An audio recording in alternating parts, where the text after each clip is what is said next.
Il n'y a pas d'État s'il n'y a pas d'armée forte. Mais bon, c'était le système. Comme je l'ai dit une fois aux couleurs, ils sont venus nous flatter. Non, il ne faut pas vous armer. Même dernièrement, je pense qu'il y a dans une interview un général américain qui l'a dit encore que nos pays n'ont pas besoin d'être militarisés. C'est leur conception. Nous sommes comme des enfants, c'est eux qui doivent venir s'asseoir, faire la sécurité pour nous. Et beaucoup de pays sont dans cette situation. Ils ne construisent pas d'armée. Et quand la situation arrive, c'est le chaos. Nous sommes en train de construire une armée forte. Voilà pourquoi j'ai dit on se bat en burkinabé et on se forme en burkinabé. Ça, c'est très important. Avant, c'est quoi? Chaque fois, les forces étrangères, tout le monde vient pour former vos soldats. On vous prend comme des moins que rien. Aujourd'hui, beaucoup de forces étrangères cherchent à venir s'entraîner avec nous. Vous n'allez pas imaginer. Les plus grandes puissances cherchent à venir s'entraîner avec nos soldats. Mais ce n'est pas juste l'entraînement. Ils veulent apprendre comment on fait, comment on procède, qui nous entraîne. Mais personne aujourd'hui ne sait comment les birs sont formés, comment on les entraîne, comment on les équipe. Pourquoi nous on croit que c'est les autres qui doivent venir nous former? Ils n'ont pas créé quelque chose. Ils ont réfléchi, nous sommes dotés de cerveau. Donc il faut une armée puissante pour faire face à l'adversité. Ils vont continuer à nous encercler. Parce qu'il y aura toujours en Afrique des États comme ça, des chefs d'État comme ça qui vont autoriser. Parce qu'ils ont les mains liées, ils trahissent toujours, ils vont accepter toujours que les impérialistes viennent chez eux pour attaquer leurs propres frères. Ça, si vous acceptez la révolution, vous devez partir avec ce concept. Ça va exister. Donc on n'y peut rien, on fait avec, mais c'est à nous de nous préparer pour que l'encerclement soit nul, qu'ils ne puissent jamais atteindre leur objectif. Monsieur le Président, est-ce que vous avez un problème particulier avec les médias, donc avec nous les journalistes? Je dis cela parce qu'on a l'impression qu'il y a eu un malentendu. Je parle des médias nationaux, pas des médias internationaux dont certains sont tombés dans la poubelle depuis un certain moment. C'est un fait. Et pas des médias nationaux. On a l'impression qu'il y a eu un malentendu au début et il y a quelque chose, un brouillard comme ça qui est là. Comment vous analysez la situation, Monsieur le Président? Vous savez que je ne suis pas hypocrite. Il y a eu un malentendu, il y a eu un brouillard au début, mais aujourd'hui, je dois dire que je félicite beaucoup de médias pour leur travail professionnel. Il faut éviter de suivre le travail de l'impérialisme. Certes, beaucoup parmi vous ont été formés par eux. C'est ça, vous avez été à l'école du blanc, comme on aime le dire. C'est eux qui vous ont formé au journalisme. Donc moi, je ne vous en veux pas souvent quand les gens essaient de se comporter comme eux. Mais je parle pour que les gens prennent conscience qu'il s'agit de notre patrie. Regardez ce matin, par exemple, lisez les titres des journaux en France. Ils vous diront peut-être qu'il y a une mobilisation pour mettre la pression sur le Premier ministre. Ils ne vous diront pas qu'il y a eu une marche contre le pouvoir ou quelque chose. Mais si c'était au Burkina, vous direz qu'il y a une marche contre le pouvoir. Vous comprenez? Les Français nous appelaient, ils continuent de nous appeler putschistes, juntes et quoi. C'est du français. Mais des journalistes nous appelaient aussi putschistes, juntes ici. Pourquoi suivre les yeux fermés? C'est de l'esclavage toujours. Moi, je veux qu'on quitte cela. Chaque État doit se battre pour ses intérêts. Les journalistes se battent pour leurs intérêts. Pourquoi nous, on ne doit pas se battre pour nos intérêts en Afrique?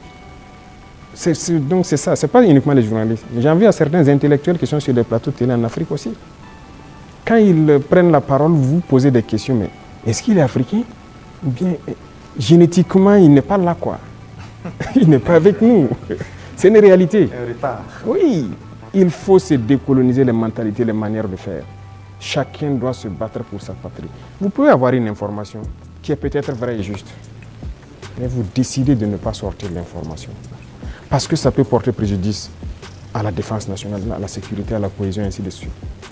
Ça, c'est une décision souveraine, parce que vous voulez préserver votre pays. Mais on ne dit pas seulement dès qu'il y a une information, il faut la sortir. Non, ce n'est pas comme ça. Et très souvent, les journalistes, comme on aime le dire, le train qui vient à l'heure, ça ne les intéresse pas.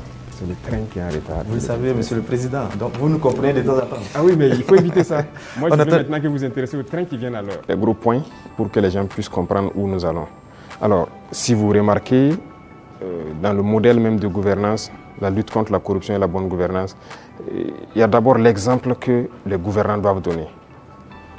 Et comme je dis, vous ne pouvez pas être là, une catégorie de Burkinabés, parce qu'on vous a confié des postes. Vous, c'est le choix entre les bons whisky et les bons champagnes, pendant que des femmes meurent en allant chercher l'eau à la rivière, elles se noient ou quelque chose. ce n'est pas possible. Donc il y a cette idéologie-là qu'il faut avoir pour pouvoir avoir une société de justice. Tout le monde doit pouvoir avoir accès, par exemple, à l'eau potable. Vous ne pouvez pas, vous, manger comme vous voulez, faire le choix des repas et jeter ce que vous voulez à la poubelle, pendant que d'autres ne peuvent pas avoir un seul repas. C'est ce qui nous a amené à lancer des initiatives dans l'agriculture, par exemple. Parce que notre population est en majorité agricole. Mais pendant longtemps, on se rend compte qu'ils sont délaissés. Ce n'est pas nos terres qui sont pauvres, ce n'est pas qu'ils n'ont pas la capacité de travailler. Mais il fallait leur donner aussi ce souffle-là, ce qui nous a amené à créer des initiatives. Aujourd'hui, je pense que le plus important pour moi, lorsque vous rentrez dans les campagnes et que vous posez des questions aux cultivateurs, ils peuvent vous dire que franchement, voilà, ils se sentent bien maintenant. Ils cultivent, il a de quoi se nourrir et le surplus, il le revend généralement à la SONAGES qui paye, qui fait un stock de sécurité. Et lorsque dans certaines zones ou dans certaines périodes, il y a des soucis, ils le ressortent, ils le vendent à prix bien subventionné, accessible de tous. Donc ça, c'est très important. L'idéologie de révolutionner beaucoup de domaines, quand on prend le domaine même des finances publiques, alors on est en train de digitaliser beaucoup de paramètres, avec beaucoup de difficultés parce que les gens n'aiment pas ça. Bientôt, par exemple, on va lancer la facture électronique. Déjà, quand on a émis l'idée, mais beaucoup de grands opérateurs sont opposés à cela. Pourquoi ils ne veulent pas la transparence? Parce qu'on a habitué les gens à la tricherie, à voler. C'est comme une norme. C'est ce qui était installé, donc il faut changer tout ça. Sur le plan des infrastructures et beaucoup de choses, le domaine des marchés publics et tout ce qui va, c'était d'ailleurs le domaine le plus corrompu. Voilà, vous êtes un entrepreneur, vous venez nous voir, on vous donne le marché, vous surfacturez, et après on se donne quelque chose à l'arrière. C'est ça la règle d'or. Et donc quand quelqu'un même vient avec cette idée, vous êtes exclu d'office. On ne vous permet pas. Et si on laissait continuer dans cela, je ne pense pas qu'on puisse s'en sortir. On ne pourrait pas payer des arbres parce que, comme je l'ai dit, si vous ne faites pas des économies d'échelle, vous ne pouvez pas vous équiper. Vous ne trouverez pas une seule banque dans le monde où vous partirez prendre un prêt pour payer des armes. Ça n'existe pas. C'est avec vos fonds propres que vous pouvez vous équiper. En tout cas, nous, on n'a pas eu cette occasion. Et si quelqu'un en connaît, peut-être qu'on est preneur. Et tout ce qu'on est en train d'acquérir, je vous ai dit une fois le montant, ce sont des milliards de dollars. Hein. Comment on fait? Où on a puisé l'argent? Mais cet argent était là.